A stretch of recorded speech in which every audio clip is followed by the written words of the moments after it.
নমস্কার। আজকে আপনাদের কাছে ভিডিওটা নিয়ে এসেছি। ভালো করে দেখুন, মাঙ্গলিক কি। আমরা মাঙ্গলিক মাঙ্গলিক বলে চেঁচাই, আগে মাঙ্গলিকটা কি জানুন, আর মাঙ্গলিকে কি কি হয় সেটাও বোঝার চেষ্টা করুন। প্রথম বুঝুন মাঙ্গলিক কোথা থেকে ধরা হয়। একটা মাঙ্গলিক ধরা হয় লগ্ন থেকে,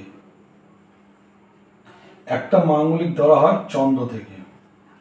তাহলে আপনার 12টা ঘর আছে, 12টা লগ্ন আছে, আপনার 12টা রাশি আছে, আপনার 12টা ঘর আছে, 12টা রাশি আছে। আপনার যেখানে চন্দ্র থাকবে সেটা হচ্ছে আপনার রাশি, আর 12টা ঘরে যেখানে লগ্ন থাকবে একটাই হচ্ছে আপনার লগ্ন। তা যেটা আপনার লগ্ন হবে সেই লগ্নের প্রথম ঘর, চতুর্থ ঘর, সপ্তম ঘর, অষ্টম ঘর, দ্বাদশ ঘর। তাহলে 12টা ঘরের মধ্যে যেটা আপনার লগ্ন হবে সেটা হচ্ছে আপনার ফার্স্ট হাউস। যেই লগ্নটা হোক, 12টা ঘরের মধ্যে যেই লগ্নটা হোক সেটা আপনার ফার্স্ট হাউস। তাহলে তাহলে আমি এখানে একটা লগ্ন ধরলাম আমি কর্কট লগ্ন। তাহলে তাহলে লগ্ন যদি কর্কট হয় তাহলে এটা ফার্স্ট হাউস, যার তুলা লগ্ন হবে তার এটা ফার্স্ট হাউস, যার সিংহ লগ্ন হবে তার এটা ফার্স্ট হাউস, যার কর্কট লগ্ন হবে তার ফার্স্ট হাউস। তাই যেটা লগ্ন হবে সেটা আপনার ফার্স্ট হাউস। তা সূত্র কি আছে? লগ্নের ফার্স্ট হাউসে যদি মঙ্গল থাকে, চতুর্থ হাউস 1 2 3 4 যদি মঙ্গল থাকে, 5 6 7 সপ্তম হাউস যদি মঙ্গল থাকে, অষ্টম হাউস যদি মঙ্গল থাকে, দ্বাদশ হাউস যদি মঙ্গল থাকে। তাই লগ্নের 1 4 7 8 12 1 2 3 4 5 5টা ঘরে 1 4 7 8 12 যদি লগ্নের এই ঘরগুলোতে মঙ্গল বসে থাকে তবে মাঙ্গলিক। তাহলে মাঙ্গলিকটা আপনাদের বোঝাতে পারলাম। আর একটা জিনিস জেনে রাখুন, চন্দ্র থেকেও সেম সূত্র। 12টা ঘর আছে, 12টা রাশি আছে, যেটা আপনার চন্দ্র থাকবে সেটা হচ্ছে আপনার রাশি। তাহলে রাশি থেকে যদি 1 4 7 8 12 এই ঘরগুলোতে যদি মঙ্গল থাকে তবে মাঙ্গলিক। তাহলে ধরলাম আমি তুলা রাশি, তা যার তুলা রাশি হবে সেটাই হচ্ছে ফার্স্ট হাউস, চন্দ্রের কেসে। তা চন্দ্রে যদি মঙ্গল বসে থাকে 1 নম্বর হাউস মাঙ্গলিক। চন্দ্র থেকে 1 2 3 4 চতুর্থে যদি মঙ্গল থাকে মাঙ্গলিক। 5 6 7 সপ্তমে যদি মঙ্গল থাকে মাঙ্গলিক। অষ্টমে যদি মঙ্গল বসে থাকে মাঙ্গলিক। দ্বাদশে যদি মঙ্গল বসে থাকে মাঙ্গলিক। তাহলে সূত্র কি পেলাম? 1 4 7 8 লগ্ন থেকে, আর চন্দ্র থেকে 1 4 7 8 চন্দ্র থেকে, রাশি থেকে। এটা হচ্ছে মাঙ্গলিক। কিন্তু এই জিনিসটা জেনে রাখুন, মঙ্গলের দুটো ঘর আছে, একটা হচ্ছে মেষের ঘর, মেষ, আর একটা হচ্ছে বৃশ্চিক। তাহলে এই ঘরটা হচ্ছে বৃশ্চিকের ঘর, আর এই ঘরটা হচ্ছে মেষের ঘর। বোঝাতে পারলাম? তাহলে মঙ্গলের দুটো ঘর আছে, একটা হচ্ছে মেষের ঘর, একটা হচ্ছে বৃশ্চিকের ঘর। কারুর যদি মেষ লগ্ন থাকে বা মেষ রাশি থাকে, কারুর যদি বৃশ্চিক লগ্ন থাকে বা বৃশ্চিক রাশি থাকে, সেই ঘর যদি এটা কারুর লগ্ন থাকে বা কারুর যদি এটা রাশি থাকে, বা মেষের ঘরে যদি কারোর লগ্ন মেষ থাকে বা মেষ রাশি থাকে, তাহলে এই ঘরে যদি মঙ্গল বসে থাকে,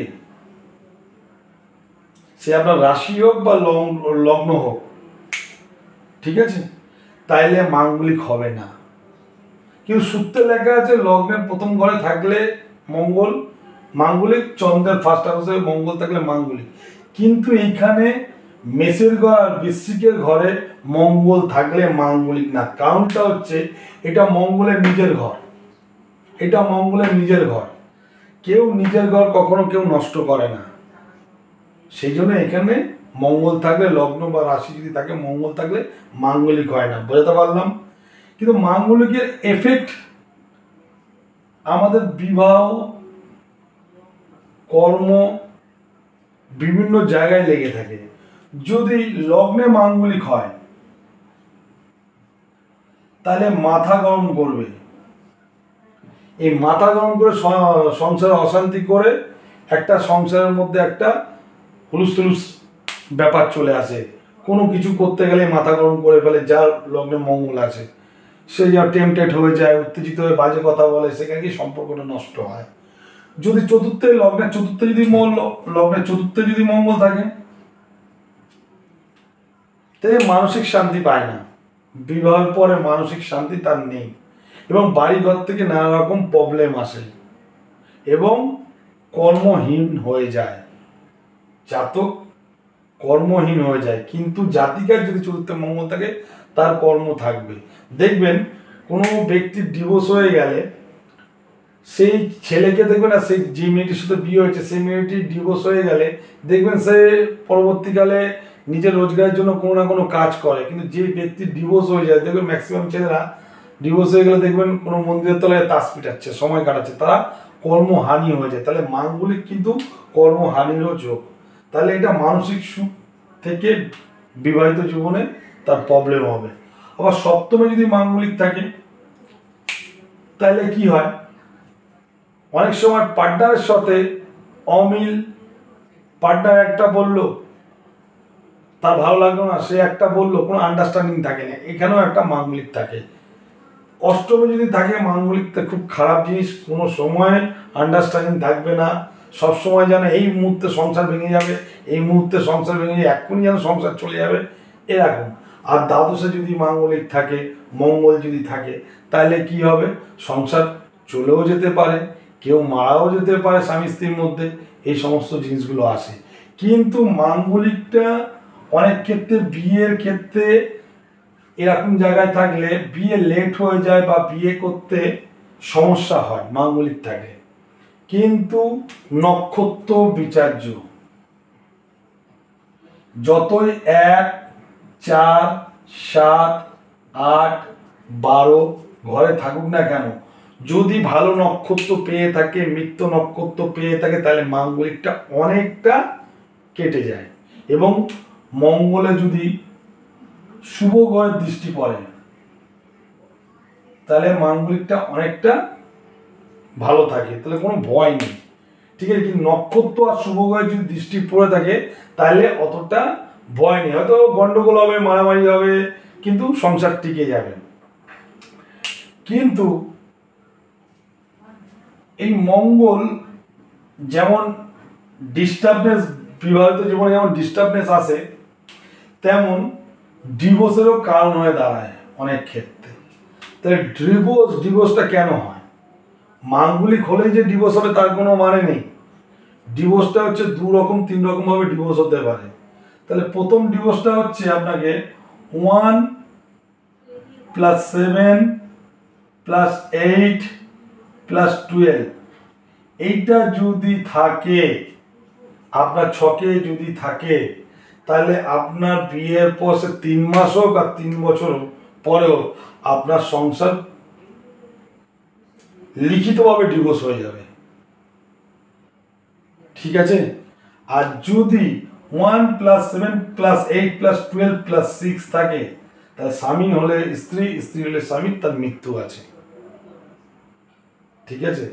আর একটা ডিভোর্স বলছি, 1 + 7 + 12 যদি থাকে, তাহলে কি হবে, সংসার তাদের একই ছাতার তলায় থাকবে কিন্তু তাদের সঙ্গে কোনো সম্পর্ক থাকবে না,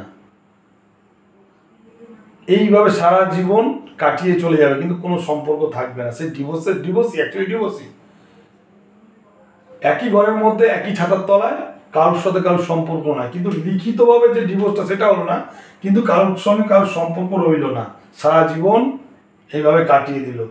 1 + 7 + 12 থাকলে তাহলে লিখিতভাবে ডিভোর্স হলো না, কিন্তু একই ছাতার তলায় থেকে সম্পর্ক থাকলো না। তাই এই ডিভোর্সের অনেকগুলো মানে আছে। অনেকগুলো ব্যাখ্যা আছে। তাহলে আপনাদের মাঙ্গলিক দেখেই চিন্তা করতে হবে না যে বাবা মাঙ্গলিক কি হবে, বিয়ের পর কি হবে, এসবের কোনো চিন্তা নেই। শুধু দেখবেন আপনার মাঙ্গলিক থাকলে কি প্রবলেম আছে সেটা দেখে নেবেন। যদি নক্ষত্র খারাপ থাকে, যদি তার সাথে অষ্টম প্লাস দ্বাদশ ঘর যদি যুক্ত হয় তবে মাঙ্গলিকটা বিরাট আকার ধরে। আর যেই ঘরে মঙ্গল বসে থাকবে তার সাথে কেতু বা রাহু এবং অশুভ গ্রহ বসে আছে কিনা, তাহলে মাঙ্গলিকটা একটু বেশি আকারে ধারণ করে। শুভ গ্রহের দৃষ্টি পড়লে অনেকটা ক্ষমা পাবেন, কিন্তু সূত্র কিন্তু থাকতে হবে 1 + 7 + 8 + 12। এই সূত্র না হলে ডিভোর্স হবে না। 1 + 7 + 12 এই সূত্র না হলে তার সম্পর্কটা বাজে হয়ে যাবে, কিন্তু ছাড়াছাড়ি হয়ে যাবে মনের দিক দিয়ে, কিন্তু একই ঘরে থাকবে। তাহলে মাঙ্গলিক মাঙ্গলিক বলে চেঁচিয়ে কোনো লাভ নেই। ঠিক আছে, আপনারা নিজের বিচারটা নিজে করে দেখুন। যদি কোনো সময় কোনো রকম এরকম সমস্যা যদি আসে, নিশ্চয়ই আমার নাম্বার আছে, হোয়াটসঅ্যাপ নাম্বার আছে, আপনারা ওতে যোগাযোগ করবেন, আপনাদের সমাধান নিশ্চয়ই বার করা যাবে। নমস্কার, ভিডিওটি ভালো লাগলে লাইক এবং শেয়ার করুন।